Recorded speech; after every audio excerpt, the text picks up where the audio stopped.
Tiba-tiba dibangunkan oleh seseorang di sebelahnya. Dia tidak mengerti apa yang sedang terjadi. Dia bangun untuk mengamati. Ternyata, rakit mereka hanyut oleh arus yang kuat. Yoshi kaget dan takut.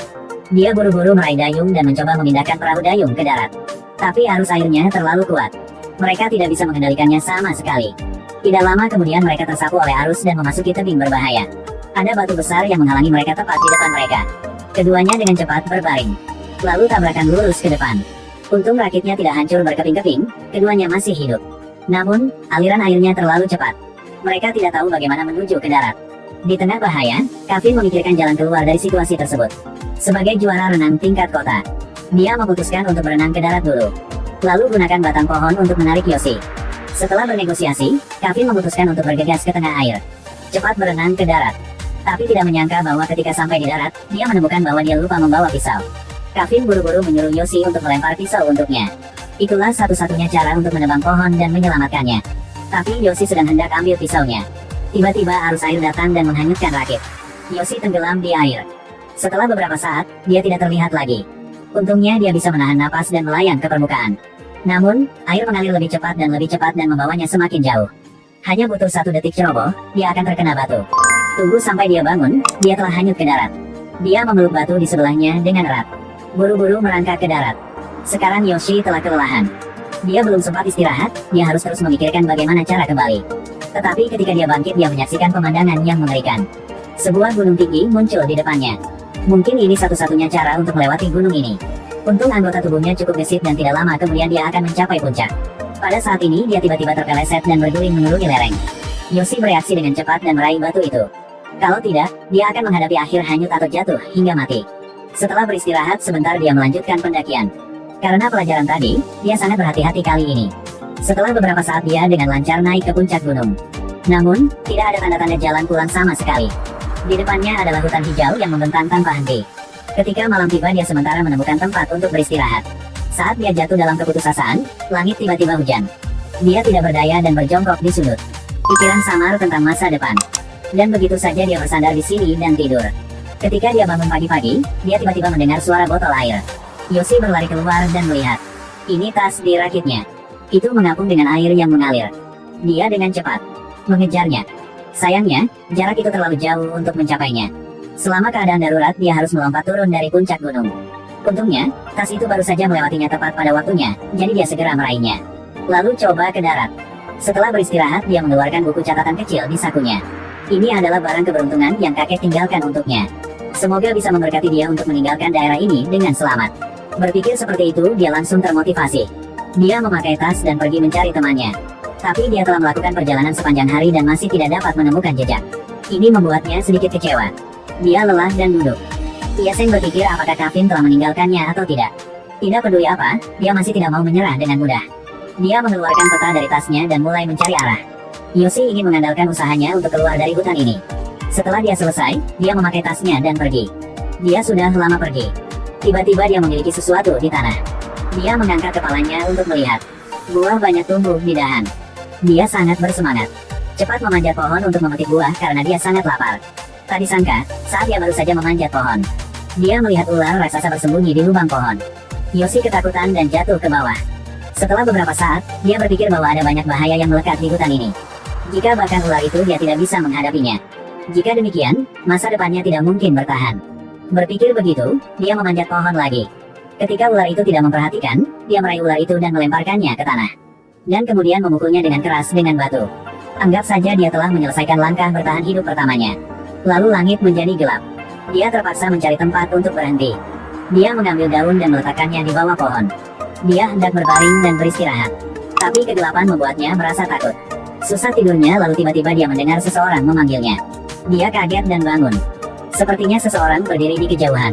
Dia sangat tersentuh dan mengira itu adalah temannya. Dia menyalakan senter. Tanpa diduga, itu hanya ilusi karena dia terlalu takut. Sepertinya dia perlu istirahat sedikit lagi. Berpikir begitu, dia terus berbaring dan bersiap untuk tidur lagi. Namun, begitu dia menutup matanya, suara aneh terdengar di sekitarnya. Dia panik dan menyorotkan senter kemana-mana. Karena itu pasti bukan ilusi kali ini. Sekarang ada harimau. Itu berjalan cepat dari semak-semak. Dia sangat takut setengah mati. Dia meletakkan senter. Lalu perlahan mengeluarkan tabung gas dan pemantik rokok dari tas. Tunggu sampai itu bergegas ke arahnya. Api yang menyala akan membuatnya takut dan lari. Yoshi secara bertahap tertidur di setiap rasa tidak aman. Pagi-pagi keesokan harinya dia terus pergi. Dia terus berjalan. Tiba-tiba melihat tumbul pohon dipotong oleh pisau. Ini membuktikan bahwa ada tanda-tanda manusia di sini. Yoshi berteriak sambil berjalan. Tidak lama kemudian, dia melihat 2 telur ayam di tanah. Bagi orang lapar seperti dia ini adalah berkah. Dia tidak banyak bicara dan langsung minum telur mentah. Berkat nutrisi ini, dia dengan cepat mendapatkan kembali stamina-nya. Mempercepat mengejar pemburu yang telah menebang pohon.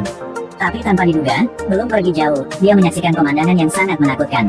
Ada hal-hal yang tersebar di mana-mana. Jelas bahwa pemburu itu diserang oleh binatang buas. Yoshi hampir putus asa.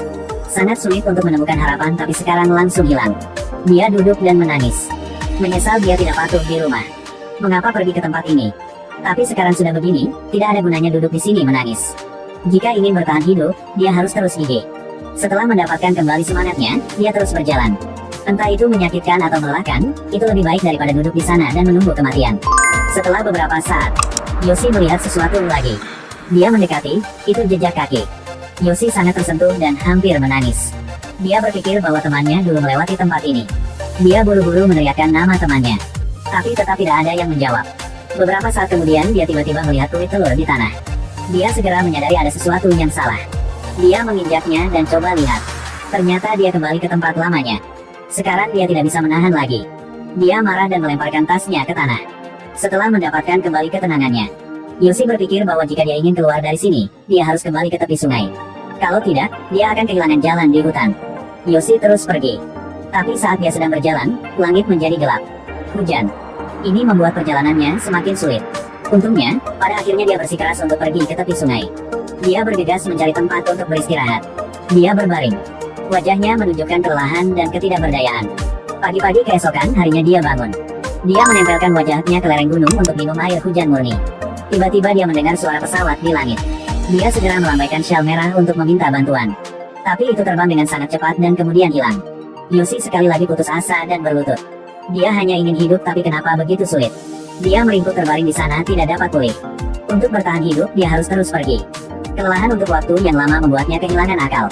Dia mengayunkan tangannya, tidak tahu apakah dia sedang tidur atau bangun. Dalam 1 menit sembarangan dia menginjak rawa.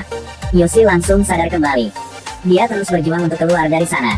Tetapi semakin keras dia mencoba, semakin dalam dia tenggelam akhirnya hanya kepalanya yang tersisa. Dia segera berhenti, tidak berani bergerak lagi. Karena dia sangat lelah, dia perlahan tertidur. Ketika dia bangun, dia menemukan bahwa dia masih hidup. Yoshi melihat sekeliling. Dedaunan di depannya. Dia mencoba menarik tangannya keluar dari rawa. Dan berniat untuk meminjam kekuatan cabang. Untuk menariknya keluar dari sana. Untungnya dahan itu cukup kuat untuk menariknya ke darat. Saat ini dia tidak memiliki kekuatan yang tersisa lagi. Dia jatuh dan tertidur. Kemenangan ini ada di depannya, dia pasti tidak bisa menyerah dengan mudah. Yoshi mencoba membuka matanya. Melihat semut merayap di seluruh pohon. Dia langsung mendapat ide. Dia menyeret tubuhnya merangkak di bawah pohon.